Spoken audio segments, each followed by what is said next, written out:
Welcome back to the STG I Sheet You beautiful people. Last episode we managed to get our processor room semi set up. It's not quite there, but it is going to start doing okay, which means that we can break down some of the corpses and turn them into chem fuel. And then last episode what we were focusing on is getting the dogs trained up to hull. With the dogs trained up to hull, what we are going to be able to do with them is the ones that are trained will go unrestricted, and they are going to be able to go around and hopefully haul some of the things on the map, which means that's going to free Paddock and Oppie up to do other things. Oppie was a new recruit last episode. He can do a little bit of construction, not very well, but we have him trained up for cooking and then plants. Terra is mainly on plants and mining at the moment, but he can also do construction. Gnu is our main researcher and has decent medical with shooting. Paddock can do most things, but there are a few things that he cannot do. So we still need to expand the size of the colony, that is for sure, so I think we'll probably go up to 8. Oppie is up for grabs if you want to name him. We also had the UAC door-to-door trader come in, and we managed to get Terra equipped up with a pretty tasty... Wait, where's it gone? Okay, Terra's still going to get it, with a good Architect Mass UAC skin suit, which is going to make him faster and work harder. Well, better working efficiency. Global work speed, that's what I'm after. And we're going to give Oppie the chain gun. Now, Oppie has no power armor or any bionics, so he's not going to be able to carry many rounds, and it's also going to make him super slow. And as you can see, he is pretty slow already, but anything that comes close, he is going to be able to shred. Terra is rocking a shotgun, which at the moment is more than enough until we start facing down some serious mechanoids, and then we'll be in trouble. What we do need to do this episode is start fortifying along here, and then we're also going to reinforce the walls along to this bit, and then expand those walls out so they're even more reinforced, because what we don't want is the enemies coming through this section, which at the moment they are having a habit of doing. And for us that is less than ideal. But with that, I think it is time just to get on with the episode. And it looks like the dogs are already getting towards it. So hauling component times 8 to granite tool shelf. Good boy, Paws. Now, I'm not sure if I want Paws out and hauling, because part of the idea was we're going to see if we could keep Paws alive as long as we can. And still only 2 of the doggies are trained up at the moment. But hopefully that will change soon. As the dogs do more work, and as more of them get trained up, that means people like Oppie are not going to be doing as much hauling, which means more things are going to get done around the base, and then it's going to expand from there. We do need, I think, probably 2 or 3 designated crafters, because our processor room really isn't moving forward too quickly. Now, we do have the blaze bulbs, which means we've got our second harvest coming in, so we got 66 promethium.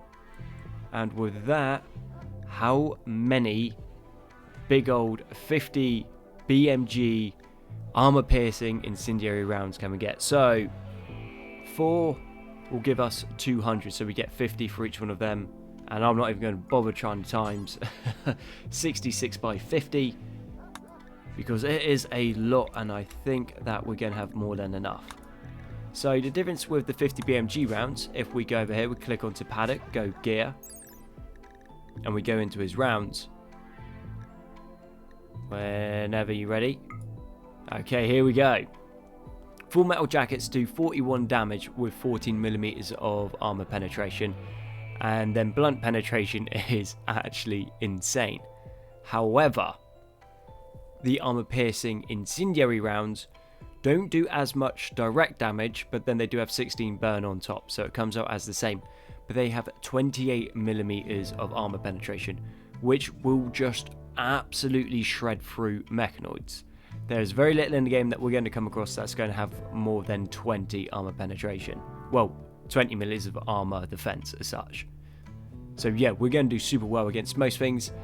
Blunt penetration isn't as much, but realistically that is completely overkill as it is. We could move on to the Sabo rounds, which would give us 49mm of penetration, but I don't think we'll need it.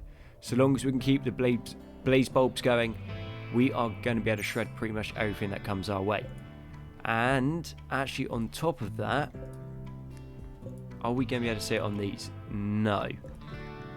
I'll be right back.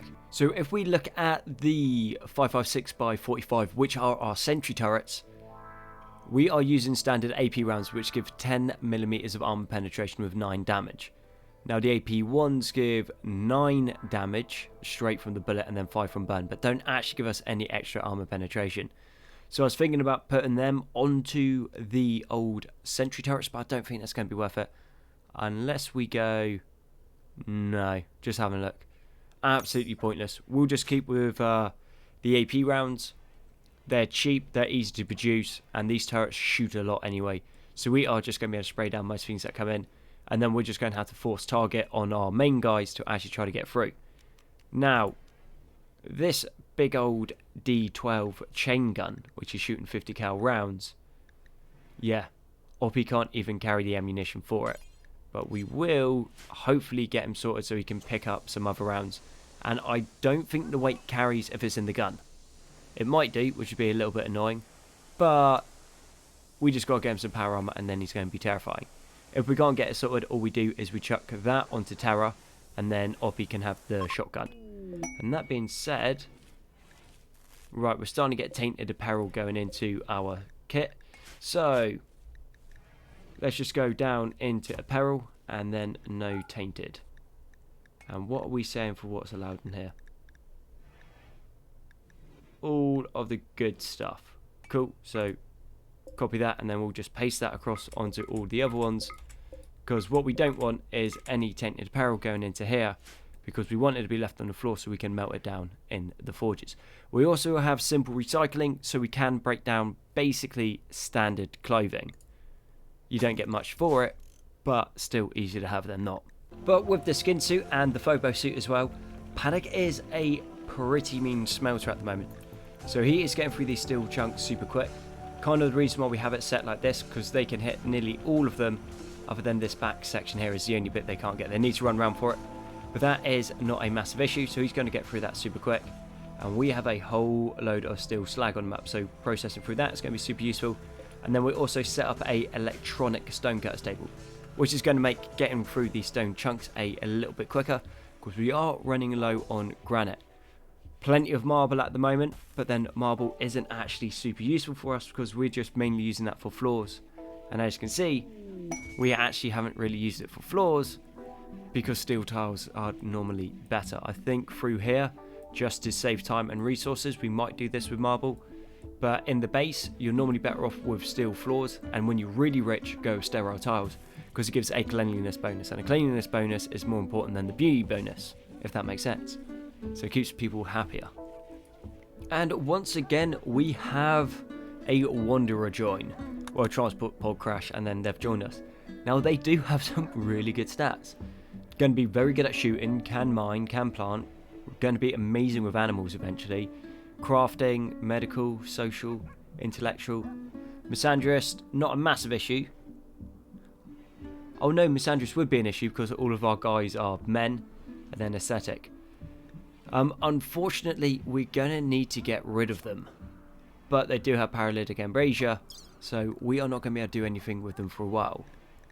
I think our best bet is we are going to install a bunch of peg legs. And then we're also going to install some feet. And we're also going to install some hands. Reason for this is we need GNU to end up getting really good at medical, for the simple fact that we need him at least 16 so we can start messing around with Slayer's Mark. As for his medical care, let's go for industrial at the moment. We've got plenty of glitter weld and we have a decent amount of medicine. I think the skills that GNU's going to get from it will outweigh the medicine cost. And that all being said, let's see what we're looking like on power. We haven't got a crazy amount of power left. We've only got 800. We do have the mechanoid power cells, but obviously those are things that we need to get and they are super expensive. Allow everything on the map, and we will need to start looking into expanding the base out to get these powers, well, the geothermals here, and then we can bring them back. The reason we didn't expand this way was because this section of the base is working quite well. As soon as we put that in, these turrets aren't going to be able to shoot unless we run the power cores across the ground, well, the power lines. Issue with run the power lines across the ground is they're super easy to take out, but we build a wall to defend them, then those turrets aren't going to be able to support those turrets. Maybe, actually, I got a plan. We put the geothermal in, and then we just put the turrets there, so then there's going to just be a hard point. Most likely get taken out, but it does mean that this turret doesn't have to worry about shooting that way, because there'll be 2 more turrets there. Then anything that comes this way will have 2 more turrets shooting down on them. Yeah, I think that works. I think that's a good plan, so I'm going to get to building that. And I think this is most likely going to be the design that we go with. Other than that needs to go there, and a wall needs to go in. So turrets are going to have a pretty decent arc of fire, and they can also just about cover each other. So ideally they won't be shooting each other, but if they come in from any of these angles, 2 turrets are going to be able to shoot them. If they come in this way, 2 turrets will be able to come at them, and then 2 turrets that way. And then also you can count the 3 if you count the supporting turrets. However, they can shoot across, but that is more for if anyone tries to get into these areas. And I think that that should work. It's not as resource intensive as this one, so we should be able to get up fairly quickly. We are completely out of granite though, which is a slight issue. But I think that is going to add a decent bit of defense to the base. The only thing is it stops that 1 turret shooting, but then there's 2 that side. And also is just going to be a good way to break up enemy formations as they come in. Now, do we have any more geothermals on this side, so we can make a strong point to defend? And it is not looking like it. We will need to put turrets in here, but I think the first thing we need to do is start hauling in a lot more granite. And Paddock's still on his wanders and doing stuff cool. So we've got a whole bunch around here. Let's go for the centre, because this is going to be the easiest place where if we get into trouble we can run back to the base. And it's looking like we might have our first casualty. So Labrador Puppy 6 is now being hunted by an Arctic fox for food. That should have been something I did take into account, but I didn't. And our first doggy casualty is down. But thankfully Paddock is going to show up and shoot that Arctic fox straight in the face. Because we will not accept that. That is not okay. And if we get there in time, we can butcher the puppy down for extra food and feed it to the other dogs. Not that it's dark, but we are on an ice sheet and the night is full of terrors. So Paddock is here, so let's go take this Arctic fox out. Done. Shame that we lost a doggo, but we now have a actual crazy amount of dogs. So we got 1, 2, 3, 4, 5. Would be 7 puppies, but obviously 6 died. So yeah, we got 6 Labrador puppies at the moment as it is. So yeah, that's a fair bit. And then for the training wise, we got another one trained up. So that is good. We're going to have a whole bunch more haulers. And we've got some prickly pears, 202 of those, don't mind. And also came in with a bunch of steel chunks, which again, once more, we don't mind. GNU has been doing the operating. His medical really hasn't gone up by a crazy amount. But yeah, Vomus now has peg legs and wooden hands. And let's go start removing some body parts. He does have hypothermia minor, which is good because then he will freeze to death and then no one will really get upset that somebody killed him, which for us is quite good. Good news, medical is now up to 11.55. We're going to strip Momus of all of his kit so he freezes to death, then feed him to the doggos. And yeah, that's one less person to worry about because, well, we don't want anyone that is not Solarian. And just forgot, we were meant to put in a machining table to start breaking down those mechanoids and Geth. So I think that will go there, then we build a second one of these and put that there. Cool. And we've got to keep an eye out for an extra Solarian. And the Geth have decided to come back in, and it looks like it's going to be a decent sized race. So we've got 1 prime, 2 hunters. And how many of you guys? You going to tell me? 17. Awesome. They are coming into the strong point of the base. We do have turrets up there, but they are a little bit exposed. So let's just get everyone, put them in here. Hope the turrets don't explode. And we should be pretty good. We should just be able to gun them all down and nice and quick. It looks like the first turrets. Well, unfortunately, these turrets probably aren't loaded up. No, they're not. That turret is shooting. The guards will be in position nice and quick, so that does make me realise we need to tile this area. And I think we're going to try to pick up a bunch more wood, just so we can put quicker at opening doors in, because at the moment those doors are slowing us down like crazy. Okay, Gnu, you got to reload, but can you get to position first? And leave my turrets alone.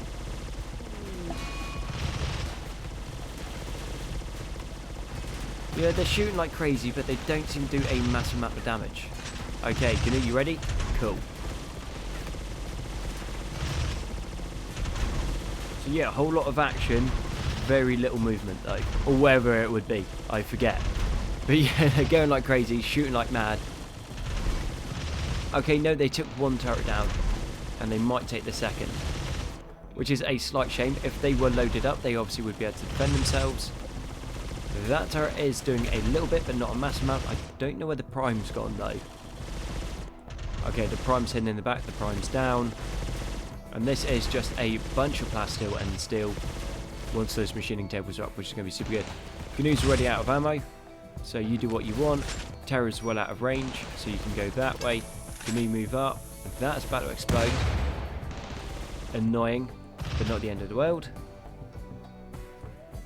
And yeah, that did cost us a little bit, but considering we literally weren't set up for it, I think we dealt with that okay.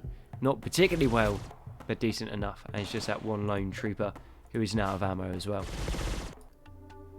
Well, this is super unfortunate. Meteorite shower. And then, yeah, it killed out Labrador Retriever. And then also Paws. Bless him. Just got a massive meteorite of slate land on their head. Ah. That's not cricket. Now, I guess the real question is, can doggos be brought back with mech resurrector serums? Because I don't think it is Paws' time yet. How old was Paws? Are you going to give me any details? Nope. Shame. That's some seriously annoying RNG. When do meteorites land on your base? Literally on top of your base. Got some steel out of it, I guess, but that's still not super useful. That doesn't excuse the death of our doggo. Literally a doggo we wanted to survive had a meteorite land on them. I thought it was designed so the meteorites didn't land on your colonists. Shame. I think we'll let Paws pass over to the other side with a little bit of grace by being eaten by the other dogs. It's what he would have wanted, and then we don't need to worry about bringing him back. Less than ideal.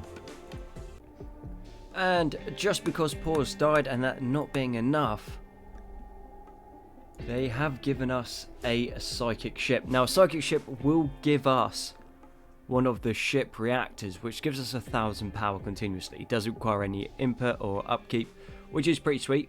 I'm not mad about that. But we're going to have to deal with that pretty soon. Paddock, how are you looking on ammo? 203, and then 85, and then Terry, you got a shotgun. You're going to be utterly useless. And Oppa, you haven't even got any rounds. Cool, I think we rebuild this, and then we go over to the psychic ship. I think that's going to be our best bet. It's only low at the moment, so it's not going to be too much of an issue. A little bit annoying, but not the end of the world. Already got the first mental break from the psychic ship, so I don't think holding off at the moment is going to be the best idea. So what we're going to do is we're going to dead screen in so the guys don't waste their ammo, because 50s are particularly heavy rounds, so we can't carry that many. And we are going to come around here. And I think what we do is we just go for the ship to start with. Gnu is reloading. Okay, ship. Ciphers are awake. Let's focus them down, and we should be able to take them out before they get too close. But yeah, these ciphers aren't going to be super dangerous at the moment. Nice bit about the old 50s. And then we'll just run in and punch this to death. Because trying to shoot with the 50s will probably take longer than actually clubbing it, which is a little bit odd. But it also saves a bunch of ammo. So yeah, that'll go down nice and quick, don't need to worry about that. Then they'll also drop us some nice bits inside it, and those nice bits we can actually put to some use. Psychic ship is about to go down, and it's done. And yep, that is the mechanoid ship reactor. So we're going to claim and reinstall that. I think over there, that makes sense. One advanced component, some architect fragments, some steel, which isn't too much, and some plasteel. And we've got a space battle going off. Thankfully this time it's not over our base, which is pretty useful. That's going to be a whole bunch of components. And if we are lucky, we might get a Solarian survivor. So we've got a Krogan there, we've got a Humi over there. I don't think we're going to get too much from this one, unfortunately. But we'll just keep an eye out just in case. And unfortunately, no Solarians dropped in. We do have a Drell over there, but a Drell is absolutely no use to us. And how many ship chunks? 6. Which is yet again a decent amount of compacted material. Oh, there might have been one Solarian, but he got up and wandered off, so we wouldn't have been able to get to him in time anyway. And our first, well, I guess second geothermal hard point is set. So this area now is done, so that's going to offer us some pretty decent defense. Not an amazing amount, but a couple large caliber rockets come in that will wipe out the geothermal as well. So this inner wall will be increased to a reinforced wall, and same as this bit, as resources become more available. That section obviously is doing fine. This area requires some work. Our little production area is semi-working, but like I said, we still need to find another Solarian for the old crafting. Oppie is running a little bit behind on the food, just from the sheer amount of doggos we got. And yeah, they are growing in number quite quickly, so we might actually have to find someone as a designated animal handler.